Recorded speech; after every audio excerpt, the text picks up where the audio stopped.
What's up, everybody? Richard Dolan here, just getting started with you guys. So delighted to be here with you with fireplaces off to my left, your right, and Marlene in the house, Vienna in the house. What's up, ladies? Good to see you guys both. It's great to have a lot of you here on the move, bright-eyed and bushy-tailed like Bobby Grassi. Always thinking, when I think about bushy-tailed and wide-eyed, I always think about Bobby Grassi. But I also think about Suzanne Malloy-Zaleski. All the way on the other side. I'm sure you're enjoying your family vacation. Oh, you're back. Oh, goodness, doesn't look good. Doesn't look good. Okay, we'll get to that. We'll get to that. But listen, we all can't be like Katie Shea. She came back from 8 years on the road, heading off to Europe and drinking espressos and eating croissants for a living. Good to have you back. Good to see you. It's great to see you, Michael Neal, in the place to be. What's up, man? Michael, you're always a great ear for this. My signal holds up strong, yeah? I'm on the road and I'm in the hotel. So, of course, I'm up in the lounge and I'm praying that my signal is solid and strong. So it's all good. It's all good. Great to have you, Rose. Welcome. It's great to have a lot of you guys here. It's great to have Danielle in the house and Eric, John, Jackson. Good to have you, Jay. What's up, KK? Good to see you, Ken, Leanne, Manel, Marlene, of course, as well as Yvonne, Ivanka, and others. Good to have you, Eric. We're going to get started because, these conversations I love having about the psychology of rich. And for a lot of people who don't know me, first and foremost, a big, great welcome. So good to have you guys take a piece of your time, a piece of your night, an evening away from your cat, dog, family, friends, family, or those who are begging you to feed them. I'm grateful that you're here with me. They will make do. You will get back inside the hour. And the reason why, especially in a Zoom setting digitally as such, it's so keenly important to keep elevating the conversations you're in. And if you're making any note, I would write that down. You elevate through conversation. Ever want to shift, ever want to transform, ever want to really change the place, the pace in which you're in or at, you just change the conversations you locate yourself in. So for me, I enjoy these conversations as much as I hope you enjoy them as well. Why? Because the conversation shapes and contours the direction. Conversation shapes and contours the direction. You want to feel whole, you go to church. If you want to feel lifted and empowered, you in fact follow those who are doing it before you. If you want to feel courageous and committed to something you've never done, you listen to people who are doing it already. And that's the key to conversation. Conversation is the key to elevation. So for me, in all the conversations I've had, and as you may or may not know, as a seasoned veteran in the space of human betterment, if it were, I'm delighted and very grateful to be able to share with you today what I've come to call the psychology of rich, something I've been leaning quite hard into and am very grateful for having conversations with many. And I know there's a lot of people here who are big fans of this work, ranging from Suzanne to Katie to Bobby, from Ken to Kirsty to our friend Keith, to Marlene and others. I know you get and appreciate there is a distinct relationship between how we think and what we're worth. A distinct relationship with how we think and what we're worth. So tonight, why it was impeccably important to assemble some of the most courageous souls we know right now across the rich community. First and foremost, you know that if you've attended, you're going to get for free a great copy of a playbook that I wrote very many years ago, which was formerly called the Performance Playbook, which has come to be called sort of a rich manual. I'm not even sure what it's called right now. All I know is it's great. It's 10 sections on really the baseline for planning your life. That's really it. It asks you great questions to live a great life. But for the psychology of rich, and for a lot of you that are here, I want to make sure you understand and appreciate one thing right now. Before I even get started, before I go to my notes and begin to really deliver for the purpose of capturing this, three things. One is my signal solid? You guys can hear me consistently and well? Yes? Great. Thank you. Give me an okay if you can hear me audibly. If my voice is sexy and soothing. Yes? The big okay? Okay, just looking around. Oh, yeah, fantastic. Good stuff. I appreciate that, Ken. I see you, man. Your endorsement matters to me, brother. It's all love. I got to make the shiny guy always happy. That's the motto of the day. Got to make the shiny guy happy.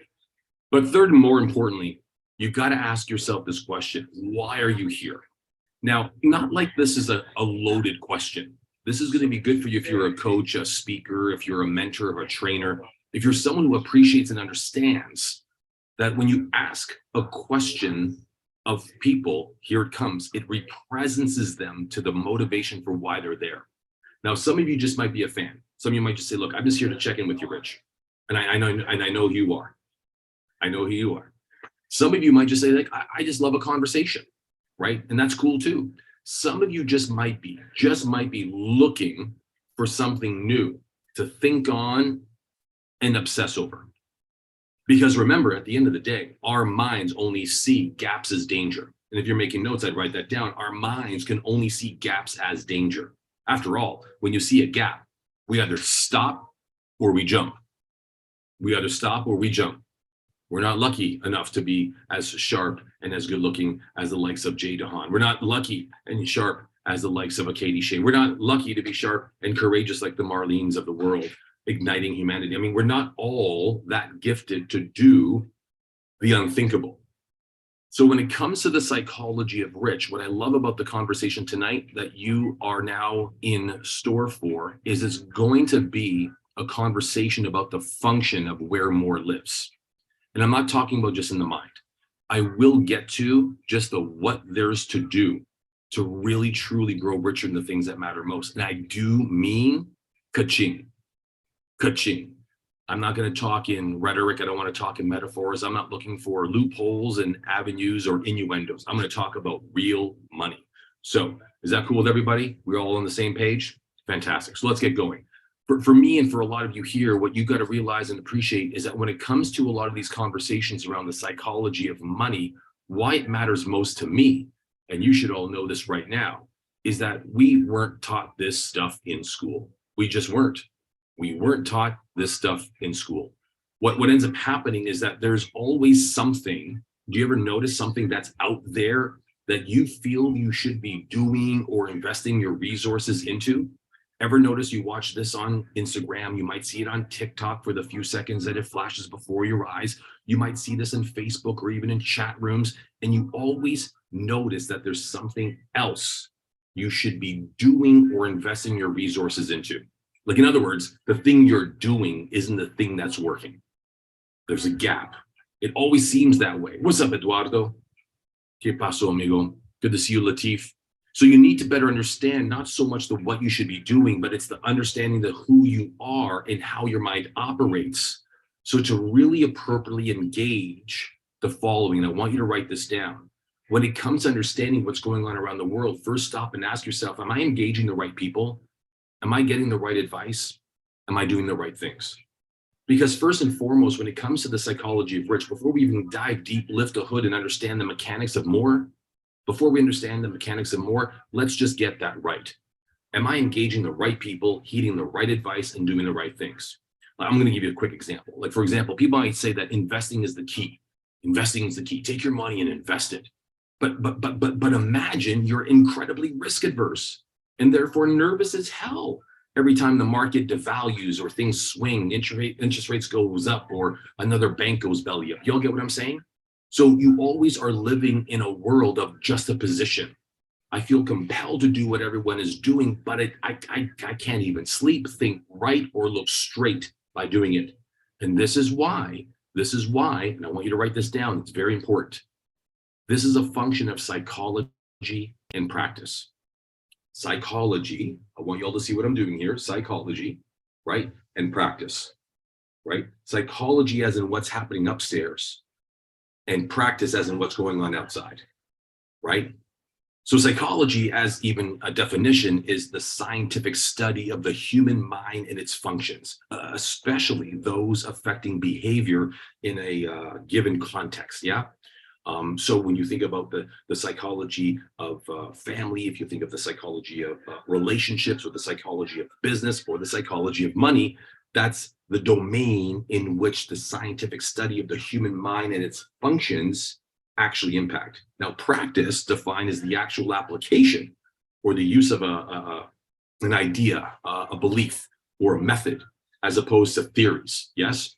So to get your psychology right, you got to ensure two major things, which is what all of tonight will come down to in this short but very powerful seminar I really want you all to have. First things first, you got to write this down.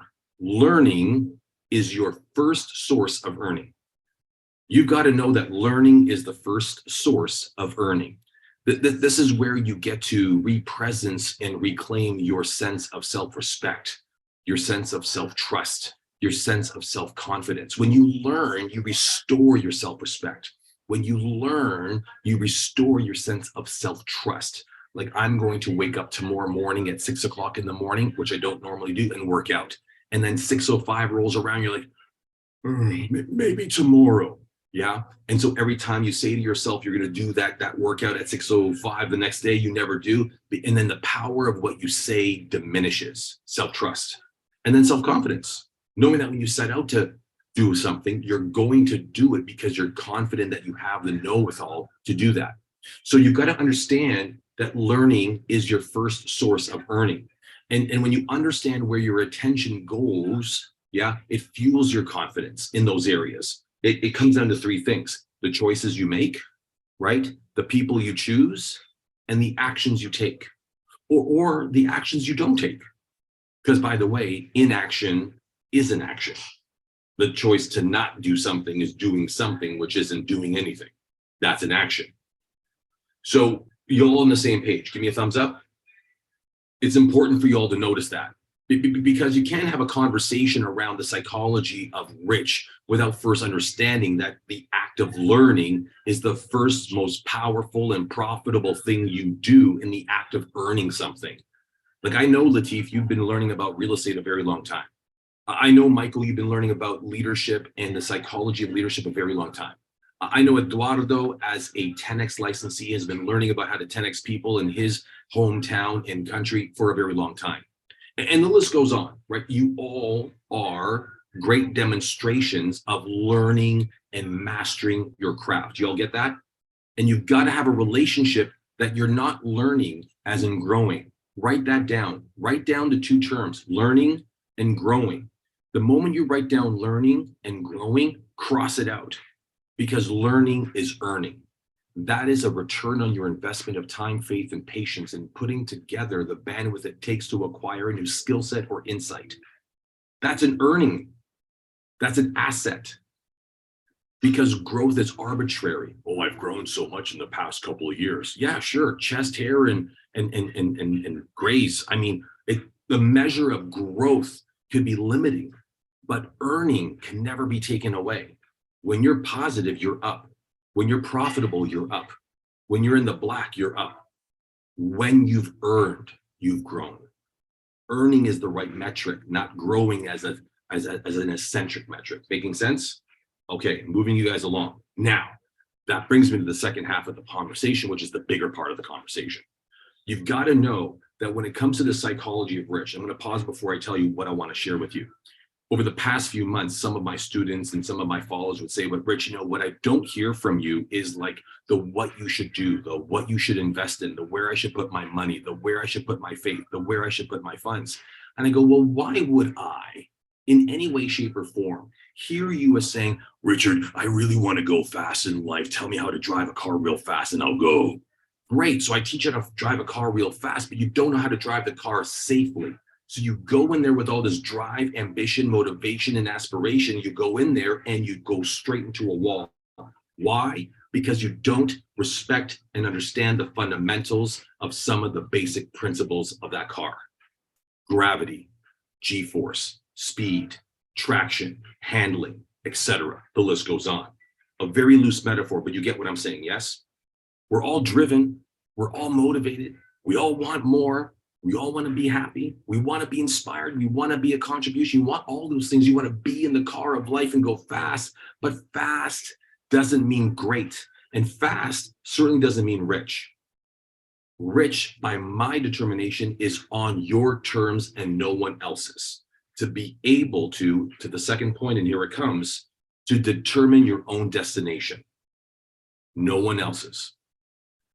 To determine your destination, or the determination of destination, this is all about what are your reasons, motivations, and explanations. And as my good friend once would say, your whys. Simon Sinek, what's your why? Discover your why. Your reasons, motivations, explanations, and your whys is really your rationale for determining your behaviors, your mood, your mindset, your decisions, your actions.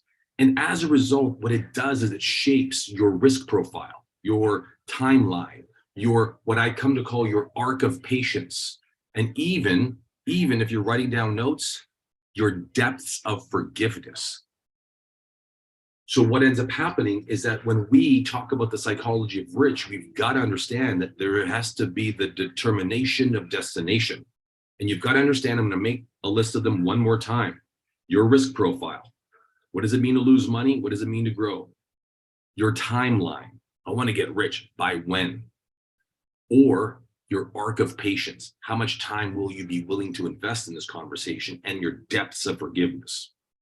Now, that's all measured in four things. One is you want to make sure that when you step into the world to start making more, and we're going to get into the science of that in a second, you're either going to be looking for growth, which is measured by return. I would write that down. So growth. So whether you're a coach or a mentor or a trainer, whether you're a financial planner or an investment advisor, whether you're someone who's doing estate planning or advising, number one, a lot of people want growth, right? That's a return on investment. The second is yield. This is where I would call that income. Some of us would call that cash flow, right? To generate a consistent stream of cash flow on a regular basis. The third is what I've come to call a hedge. And I see that more and more when I work with athletes in particular, or very big family offices where they've got all the growth they've wanted and all the income they want, but they want to mitigate the risk. They call that the hedge. Putting it in the bank means to lose the money, right, Suzanne?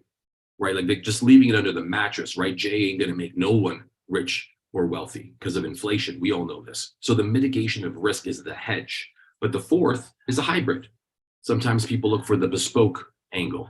I'm going to customize and personally craft my approach to making maybe a combination of growth and yield as a hedge against the risks that are out there. Rising interest rates, failing banks, right? Blindsided governments. And I'm not talking about those who are running for office. So with all that being said, my point is this: to make the determination on destination, we need to know what areas specifically, financially speaking, you wish to grow and preserve and protect. So I want to just pause for a second and make this like a commercial break. If you're not clear as to what areas of your financial life you wish to grow, preserve, or protect, your default is always more. Your default's always more. You'll always want to just keep making more because that's the default position. But what if more isn't exactly better? Like, I think you're the happiest person I've ever come to know, Katie Shea, in the past month. Why? Were you making more money? Were you generating more leads? Were you prospecting more than ever before? I think you were living life fully. So really, what does it mean to grow richer in the things that matter most to Katie Shea? Really, case in point, not to put you on the spot, but I had to. You get what I'm saying? So a lot of times, and I'll say this one more time, and this is so powerful, especially as we continue to champion and are happy to relaunch our Rich Advisor and our Financial Life Professional programs this summer, is that when people do not determine what the destination is financially for them, they will default to more. And more isn't necessarily better. Making more money. That's why you always come across this adage of the miserable rich. Left to their own devices, they just keep working. They just keep working. They just keep working. They just keep working. They just keep working. They just keep working. And all of a sudden they have a mountain of money. It's like, all for what? They live very, very, very conservative lives. They have very minimal needs, and they really don't need more than they already have. But yet they've lived a life in their place of work, employment, a factory, or a setting that wasn't inspiring. So remember to bring this back down to basics before I tell you what the psychology of rich should catalyze. Let's understand some fundamentals. Is everyone just tracking with me right now so far? Just thumbs up? Because I know I'm going at you. I know I'm coming at you. But that's because I want to make sure that this was short, poignant, and powerful. Okay?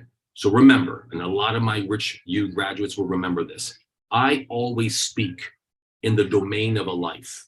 In your life, there are areas of your life that are worth growing. This one for tonight, because this is the psychology of rich, we're talking about your financial life. I would write that down. The areas, the dimensions that constitute a financial life is money, wealth, and worth. money measured as in terms of tangible cash purchasing power, your wealth measured by the shiny, nice to have type things, a beautiful house, a fancy car, perhaps a boat, or wonderful stuff. And the worth is the power and the freedom to choose as you wish. In other words, it's the value you give to and get from life. What's up, Robbie? Been thinking about you today, buddy. We got to talk. So when you look at money, wealth, and worth, it's possible to have a lot of money, but no wealth. It's possible to have a lot of wealth, but no money. And it is possible, if you go to certain parts of the world, to find people with immense worth, but very little wealth and next to no money. Y'all get that? You need to know that, especially in North America, as we go through different stages in life, we accomplish different states of our financial life. So when you're young, it's all about the money and the wealth. And when we get older, it becomes more about the wealth than the worth. It becomes a demographic thing. And what's happening over time is we're seeing this leveling out, but more on that another time. So in the context of this being the psychology of rich, growing rich is about your financial life. So when you think about that, it's all about generating more in your financial life. Now, there are 3 ways to do that. You can earn more, that's income. Yeah. You can create more, and that's investing, or you can cause more. And by causing more, that's a behavioral shift. Behavioral shift, an attitudinal shift. That means you're spending less, saving more, adhering to a budget, right? Making do with what you have, right? Rather than having 3 wonderful suits, you make do with 1. You all getting that? That's a behavioral shift. So with that all being said, what we need to know is that all creates what we've come to call a great financial life. Now, that's the aim. I want you to write that down and circle it, right? Shake it, Bobby. Shake it, buddy. A great financial life. Now, a great financial life ain't good. It ain't mediocre. It's not okay. A great financial life is one that is whole, one that is complete, and one that is performing, right? One that is whole, one that is complete, and one that is performing. And if you can notice this, whole and complete is all about, I know all there is to know, and I've got it all in order. But performing is the act of where we generate more. So that's where performance lives. What's up, Bill? Good to see you, buddy. So to slow down before I speed back up, you've got to know that performance, I want you to write that down, performance, and underline it. Performance is a real actionable behavior that lives in very few domains of life that really truly matter and is measurable. Measurable. I know what some of you guys are thinking. Hold on a second, Rich. What about intimacy? Doesn't performance matter in intimacy? Well, yeah, you're right, but you can't measure it. And if you measure it, by the way, you ain't tracking it. It ain't going to change your life. Maybe in the moment, but not forever. Performance in the world of finances is truly an infinite experience and phenomenon. In other words, if you hit it rich, if you make a lot of money, it changes a lot of things for a lot of time. You all get what I'm saying? It alters the trajectory of your life and your experience in it. Don't believe me? Just think about the last time you made a lot of money in one moment, unexpectedly, right? You got a tax refund, or you just got a windfall. You won a lottery or bingo, or someone gave you a bunch of money, or you just got a bonus or a dividend check or a sales commission. You all get my saying here, right? And in that moment, you experience something. That's a very far fleeting conversation. So this conversation, especially when it comes to the psychology of money, what I want to do, unlike any other call I've done before, I want to dive a little bit deeper in the function of the psychology of money, where the psychology of being rich is a function of having more money. But there are 4 kinds of money. There's income, there's profit, there's flow, as in cash flow, and then there's equity. Now, I know what you're thinking. You might be saying, well, hold on, cash flow and income, aren't they the same? Income is by your hands. Cash flow is by the hands of others. Like, I know, Robbie, you make money. You have income in your company, but you also have cash flow coming from other things that generate cash flow. And some of you all share that in common. You have a job, you have a portfolio, but you also have profit, and you also have equity. And equity is the growth and the value thereof an investment made long ago that grows in value over time, like your home or a property, perhaps a stock or a private enterprise you invested in. Is this tracking, guys? So if you especially are a money coach or a financial advisor, or if you're someone who loves providing what we've come to call financial life planning skill sets, sometimes shifting people's relationship to understand that there's 4 types of money, in fact, expands the game worth playing to grow richer in the areas that matter most. You end up creating 4 games for money, not just one.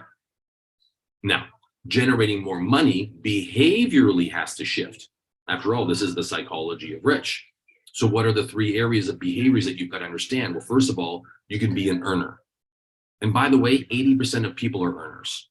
In other words, they think to themselves, to make more, I've got to work more. In order to have more, I've got to actually put in more time. In order to get more stuff, I got to put in more hours. Do y'all get that? Just give me an okay. And that's like the old school way of doing things, right? My time in exchange for dollars. The other, which is the way our grandparents kind of were, well, brought into this world, they saved more. They made do without, right? Rather than going out for coffee, we're going to make coffee. Rather than going on a vacation, we're going to go in the backyard, right? Rather than having a fancy car, we're going to walk. So saving more was all about cutting back. And then the third behavior is invest more. And investing more is truly the greatest catalyst of generating more money for that matter. And again, remember 4 kinds of money: more income, more profit, more flow, more equity. By the way, Bobby, this is the stuff that we're going to be grooming and doing all inside the world of all things dentists. Yeah. So when you realize all that, you realize this, that the number one thing, and I want you to write it down and underline it, the number one thing that doing wise things with your money and creating more does, here it comes. It should give you more time, and it should give you more financial fortitude. If it doesn't do those things, then you're not exactly investing in the things that move you. They are not moving you. Let me stop for a second. For example, I was the president of one of the world's largest real estate investment clubs. And the way that investment club invested in real estate was very contradictory to the way I made my own money in real estate. I'm an institutional guy. I'd rather bring 100 people together and buy a $25 million building rather than buying my own house and fixing it myself with a hammer and a screwdriver. You want to know why? Because I would hammer nails with a screwdriver and I would turn screws with a hammer. What do I know about renovations? This is why I know Robbie. I asked him, I said, how do you use this hammer thing? So point being is that the way I thought of making money in real estate was very contradictory to how the organization and its culture made money in real estate. Let's see if you get what I'm saying. It was very different. So for me, the reality is that for me, I wanted more time and more financial fortitude. I was able to say, I'm cool having more time in my hands and letting time fortify my financial standing. I don't have to work hard to be worth more.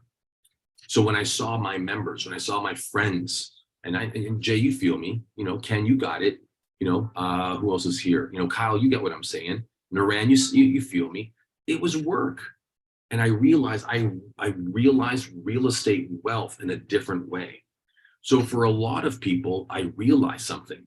In order to shift your relationship in the game of money, you've got to start shifting your relationship to these following 3 things. Number 1 is risk. You got to understand, what's your relationship to risk? Because that's one measure of understanding up and down, or what would be perceived as a potential loss or a potential gain. Number 2 is volatility, right? It's another measure. It's another measure of how much stomach I've got to be in something. A great example of volatility is going on a roller coaster that does this and does that. It does this and it does that. When you come off it, you feel queasy. You all get what I'm saying?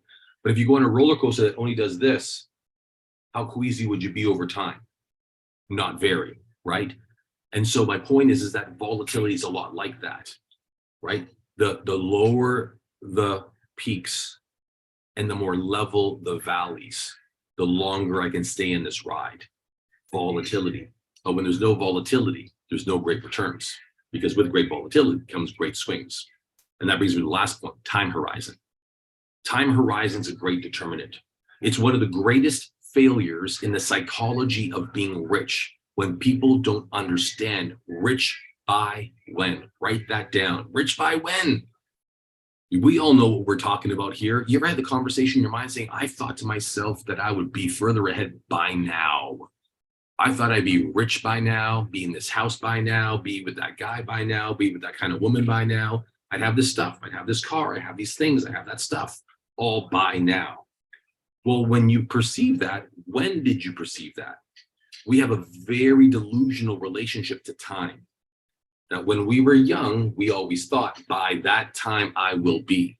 I will be with this, I will have that, I will be here, I will be there. You all getting this? So time horizons generally don't last more than anywhere from, here it comes guys, write it down, 1 to 3 years. It is hard for our minds to fathom ourselves out beyond 1 to 3 years at a time. This is largely why banks got T-bill thinking so damn right. GICs, if you're a Canadian, guaranteed investment certificates or money deposits, they only built them in 1, 2, 3, and 5 year terms. Why? Because they know the psychology of money. People can't think beyond 5 years. Why do we? So when you think about the instrumentation and the orientation of your financial mind, don't think beyond 1, 2, 5 years. You can think big, but you've got to start here. And so when you think about time horizons, whatever it is you want to achieve, get and or have, it has to be in 1, 2, and 3 year tranches. Beyond that is just dream thinking. Now, let me pause for a moment because we're going to get into it. We're going to get into the meat and potatoes. I mean, after all, this has been the psychology of rich. And a lot of people that are here tonight understand that you've been invited to this call to understand that we've got this conversation that's only getting started. We're really proud and honored to say that I think, and I hope you'd agree, the greatest growth opportunity in the history of mankind is to provide people financial life leadership. Why? Because the greatest wealth transference in the history of mankind is underway right now. Not coming. It's not soon come. It's not on the horizon. It's now, where we got over $1 trillion in wealth transferring hands in Canada and over $60 trillion. That's with a T, $60 trillion transferring hands in America over the next 10 years. And as that money transfers hands, you've got to ask yourself, where is it all going to go? And I can assure you, one of the first questions people are asking is, who do I go to? Who can give me advice, leadership, insight, and some education on who I can be, what I can do, and where I can go with this money? And that brings me to the reason why this matters. You know, there are about 5 main methods to generating more money, and they're included, but they're not limited to, the stock market. Now, when I say stock market, I mean things like stocks, mutual funds, puts, calls, warrants, like derivatives, even commodities and exchange traded funds. But here's the problem about the stock market. The stock market was an old technology. Now, don't get me wrong, it exists today. After all, I was born in the stock market. I mean, in 1991, I started off at Merrill Lynch. I mean, I was in the stock market business, but it's different. I don't know about you guys, but I can almost assure you that no more than half the folks that are on this call actively trade in the stock market in any way, shape, or form. For a lot of reasons. We don't know it, we don't trust it, we don't get it. Simple. Why would we put our money in a place we don't get? And certainly, why would we put our money in a place that we never, ever will fully understand? That leads me to the second place that money goes to grow more, and that's private enterprise. Now, that's been growing. I spend a lot of my time and efforts and energies and my money in this space. That's where small businesses reap great rewards, startups, or just growing, or are mature and exiting. A lot of my own personal transactions have happened here. My dear friend, Brandon Dawson, started a company called 10X Ventures, just focusing on that place alone. My other dear friend, Courtney, who's a chief legal counsel for Grant Cardone, also has been focusing on just providing legal advice in that space. So when you think about private enterprise, it is by far the 1/3 of where all future money is going, but there is a third, and it's growing even more, and that's the world of finance. The world of finance where you lend money for interest.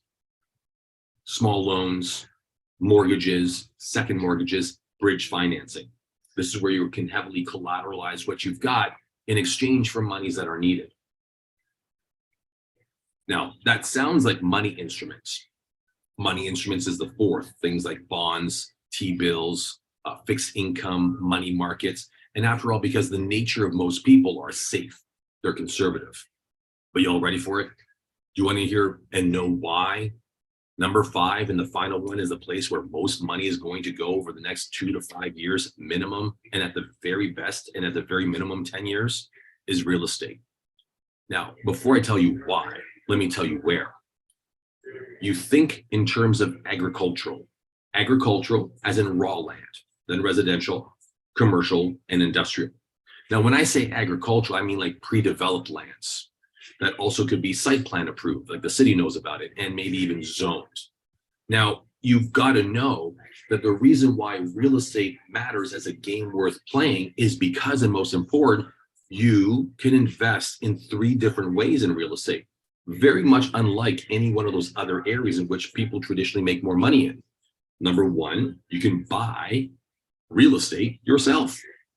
You can go out there and buy a property and be the sole owner and be in control of it. You get that? Number 2 is you can buy a property with someone else. You can partner with Eduardo or Rose or Michael or Marlene. You can go and work with Jay or Bobby or Suzanne and say, hey, why don't I take some money, you take some money, and we'll buy this. That's called a co-venture, or I like to call it a co-adventure, because it is actually. But the third is you can buy through others. And buying through others means you're actually going to say, look, I don't want to buy that property myself. I ain't got no time. And I don't want to buy with anyone else because, quite frankly, I don't know anybody or trust anybody or know anybody well enough to put my money with their money to buy a property. That sounds risky. But I will entrust someone else to professionally take my money and put it into their real estate investment trust or their fund or a limited partnership where there's government and controls and some oversight and reporting and auditing that's available. So I know I'm going to make the best shot at being in real estate. Y'all get that? Just give me an okay. Now that's the future of real estate investing. Why? Because artificial intelligence and data will always now forevermore trump people and their views. Gone are the days of people and their views. Here's a great example. I'm driving with my dad. Now, for those who know my dad, I mean, I need not introduce him. He's a military man, right? And we're driving down a road. We're driving down the road, and I'm driving. I'm the one driving. I'm driving down the road, and I am looking at a fork in the road. There's a cutoff. I can go left or right. Now, they'll both take me to where we got to go. But I notice traffic is building up, and I look down at my phone, and guess what I see? I see Waze telling me to turn left. It's telling me to turn left. Now, my father says, hold on there, Slick. Go right. I said, hold on, Dad. You're telling me that in all the years in which you've been driving these roads, you know better than this algorithm. And he goes, absolutely. There's no way that this algorithm is going to beat me. I've lived in these streets. I know the city. I was born and bred here. I was driving these roads, even with horse and carriages before you were even born or conceived. You were going right. I go right. And a drive that should have taken 8 minutes took us an hour and 20 because there was an accident 3 kilometers down the road. Artificial intelligence will trump people, their views and their values all day long. And we already know it. So my point is that as we now start to notice the role and responsibility, the opportunity that science and technology will play, it's going to get right our money. So what we got to do is get right with technology. When we get right with technology, we can get it right with money. And that's the best part. So what's that got to do with anything? Well, I mean, really at the end of the day, when we realize all the things that we can be doing with real estate, for that example, is either buy and hold or buy and flip, buy and fix and hold, or buy, fix and flip. I mean, I don't want this to become a real estate investment seminar. What I want to understand is this.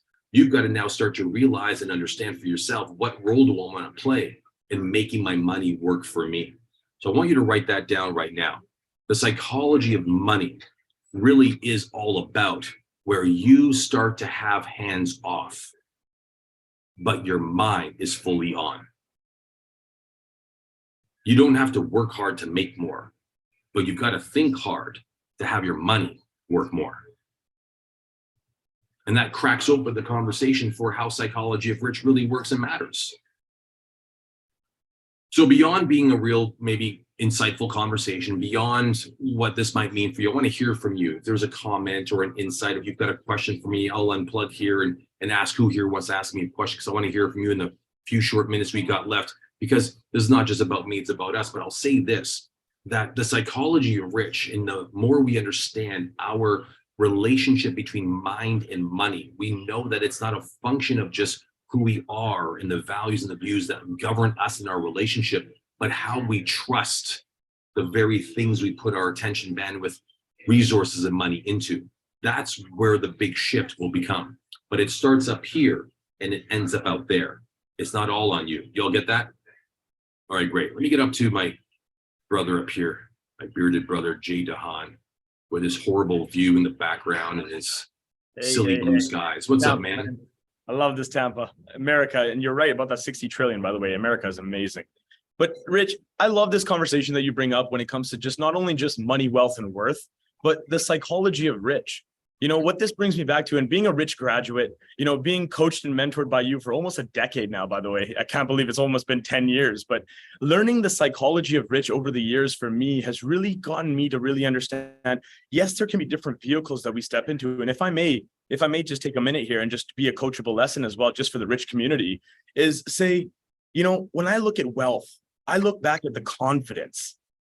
You mentioned the word confidence earlier, and the confidence we have in ourselves of making the decisions that we want to make when it comes to wealth.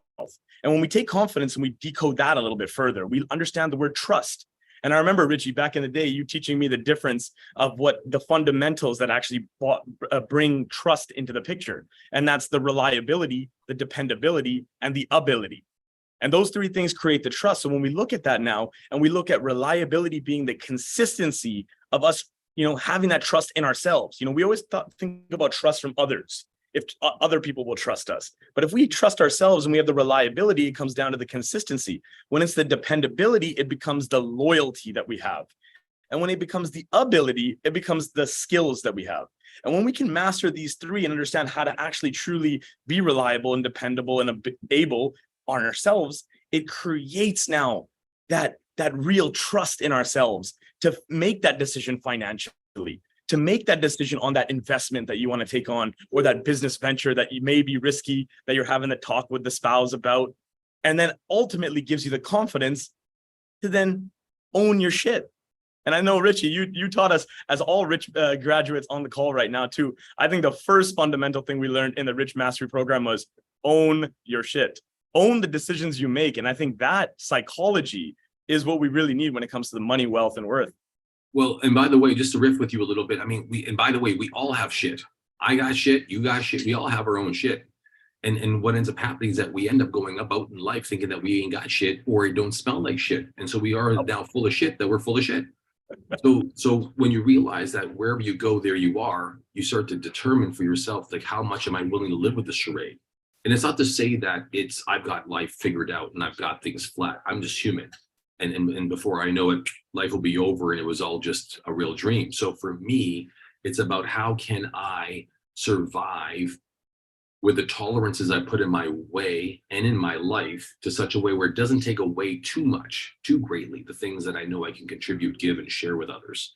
So it's not to say we ever get rid of the shit, Jay, and it's certainly not ever about never being able to be straight about it. But as long as you're able to say, when the moment before you put your head on the pillow, hey, I know where my stuff is out, I know where my stuff is aligned, but I own it. Just own your stuff, right? Just own your stuff. So whether it's in the world of money or love or intimacy or business or enterprise or relationships, listen, some days we rock and most days we don't. It's just own them for what they are and for what they're not, because it's perfect just the way it is, and just to keep going, right? So in money is one of those things where we really punish ourselves when we think we got it right, figured out, or got it perfect.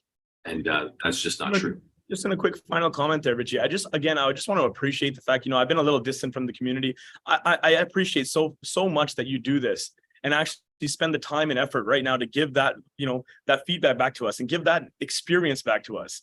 jumping back on here and getting myself reignited on the concept of just money, wealth, and worth is getting me excited to be like, okay, what is the psychology of rich? So I appreciate that, brother. Thank you for giving me the time. And by the way, hold on, just because I don't want to underline it too hard, but left to our own devices, we will tell ourselves a version of life, a story, if it were, that inspires us the most.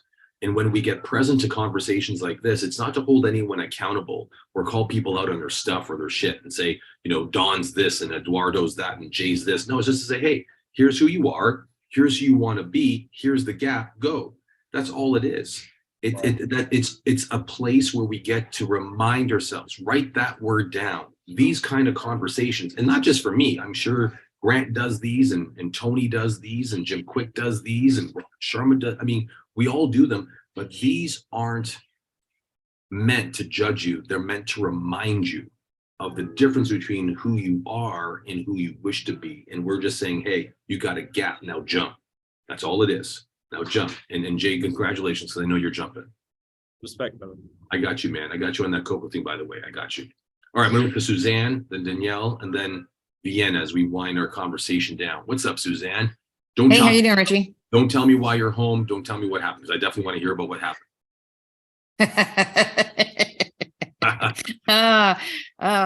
Anyhow, I just want to remind everybody, short answer, I broke my leg. Yeah. My femur. Oh my gosh. So I am a bionic woman with a titanium rod in my leg. Yep, Goodness. all good. You're the second person I know that has a steel rod, because Rob Iacchetta has a steel rod. I don't know where it is, but I know he has one too. But listen, I'm going to call you and make sure you're okay. So get Fair enough. But anyhow, what I wanted to say, more importantly, what we're talking about is, investing is a team sport. And you hit it nail on the head. 80% of the population are earners. They're trading hours for dollars. The other way they try and get ahead is to be savers. And that's, again, a solo sport. What can I do to do this? How can I save here? How can I save there? But if you really want to explode and grow, it's a team sport. And we're in this community, each one of us, because we know how to get our mindset and our heads right to stay in the team or come out. You're surrounded by a community of people who want to be in the same space. And so it's just a reminder for all of us to block the box from negatrons and stay around positrons and make sure you create a team that works for you. Look at your risk tolerances, as you said, Richie, but it is a team sport. And if you want to go far, go fast, do it with your team. No, I love that. You see, and what Suzanne's talking about, and Jay actually opened up this can of worms before I go to Danielle and then Vienna, is this is why I'm doing these now, is because enrich you, because we're doing something weekly. I implore you, join Rich You, get me to be the opportunity to keep you accountable to being intentional for the week. That's it. I mean, let me intentionally set you up for a week so that you can create a week for yourself worth wanting, not having to live through and survive. Because a lot of people, when they crush Monday, they own every day. So that's the purpose of Rich You. We start our weeks together on Mondays. It kind of brings us back to the way it once was, if you recall, Jay, and who else is there? Marlene, Katie. You guys might remember, of course, Suzanne. You remember. There's others that are here in the chat room that I know are here, not on video, but listening in. And those checking in on the recording, is the idea of Rich You was my way of saying, hey, let me make myself available to you all. And that's the idea of joining Rich You. Joining Rich You means getting access to a weekly call a week, making sure you access a free program a month. So I'm developing a program every month. And of course, all the other things that we have inside of there. But for all of that, to Suzanne's point, the positron conversation, I would write that down because that's an amazing piece of verbiage. We become the byproduct of the company we keep. You want to elevate your energy, you've got to be around people with energy. You don't like the energy you've got, shift your world, because your environment will define you. Want to know why Jay's glowing? He's relocated himself in Tampa, right? Want to know why I'm glowing? Because I'm serving. Want to know why Don Rawson looks so damn young? Because he's in Saskatchewan, living the life, right? And on it goes. So Suzanne, thanks for that. Let me get over to you, Danielle, and then Vienna. Hi, everyone. Thanks for your input. This is a great conversation. So what is a simple yet effective way to deliver that you don't want to be in the 80% of earners. I've always worked multiple jobs, and these people, I love them dearly, but I don't want to be rude when I don't need 5 jobs, or they're being like the 3 keepers, and it's not their business because they live states away. Listen, So how do I make? I'm going to say something that's going to be really a little bit radical, and I'm just going to mute you for a second so I can just say it, and then Danielle, tell me if you need to say something else, just put your hand up, okay? This is going to be very, very controversial, what I'm going to say, because my mother, when she was single, raising me, she had 2 jobs. She did something during the day, she did something during the night. That's a lot of work, but that's all she knew. What I'm going to say is this: given where we are today in life and in the society we're in, as digitally connected as we are, you don't need multiple jobs to make a lot of money. You need to put yourself truly all in on something that really uses everything you've got so you can make more in exchange for the time that you have. The reason why we actually, in fact, spread ourselves thin, hours for dollars, as Suzanne said, is because we're really, in fact, playing under the keepers, where our fear is the one that keeps us quite contained. And I would write that down for my mastery graduates. Fear is the one that has you play the smallest game available to you. It's all you know, it's your default position, and you won't want to dare challenge the status quo. When we spread ourselves too thin, you're basically hedging your risks against failure. It's like, rather than hitting a driver, you pull out a 5-iron. Rather than going fast, you go slow because you don't want to risk a crash. It's what we do. Now, it could be a function of qualification, vocation, or availability of jobs and opportunity, but it also then shows a lack of innovation, making calls, knocking on doors. What do I need to do to make this much money off this opportunity, or out of this world, or inside this ecosystem, so that I don't have to go work 3 jobs? I want to work one and do it powerfully. You get what I'm saying? So for you, Danielle, you got to find out what I'm going to unmute you now, because I want to make sure you got the last word in this conversation with me. You want to make sure you understand that you are far more powerful than the environment in which you're in, and the commentary from the peanut gallery has given you the impression on. I know you enough to know this, that the game you're playing right now is courageous, but it is nowhere as big as you're capable of playing it, because you've been surrounded by a lot of naysayers. I agree with that. So maybe, just maybe, it's time for you to step back and ask yourself the following 3 questions. What am I really good at? What am I really good at? Number 2 is, what's the world really need that I perhaps can do? And what's the best way to make a lot of money at those things? Right? And I ask myself that question all the time. Ask Ken. He's my COO. I ask myself that question every week. So I'm always constantly refocusing myself to where I need to be. It's okay when you refocus, everybody. It's okay, because life and this experience of living it is very distracting. You should be distracted. That means you're fucking looking, and you're fucking living, and you're seeing it all. It's good you're distracted. You lost? Fantastic. That means you're fucking moving. That means you're moving forward. You lost track? Fantastic. That means you're not looking at your watch and being governed by an agenda. It's okay to lose focus. It's okay to have lost yourself. That means you've been living. Because people who are scared, curled up in a ball and under the sheets, know the time, know the day, and know where they are. And if you're lost, that means you're out there playing. So need not worry, Danielle, need not worry. But pause for a moment, so you're not going to keep playing mediocre. Yeah? Mm-hmm. All right, I got you. Vienna, get in here. You got 6 minutes left, because I want to make sure everyone gets to their dinners, their dancing, their ballrooms, or their rehab if you're Suzanne, apparently. Okay. Thank you so much for having me and just having all of us on here today. I appreciate all the coaching calls so much more, especially since I started the Monday calls. I popped on like Katie Shea's coaching call today, and we had an amazing conversation. And I started my own coaching call yesterday as a result of the Monday calls. And it went really well. And I got a ton of people coming next week. So I got to come and jump in on you. I missed it. I'm sorry I've missed it. But you see, you're a great example of someone says, look, I don't know how it's going to go, and I don't know what exactly it's going to transform as, but it's causing you.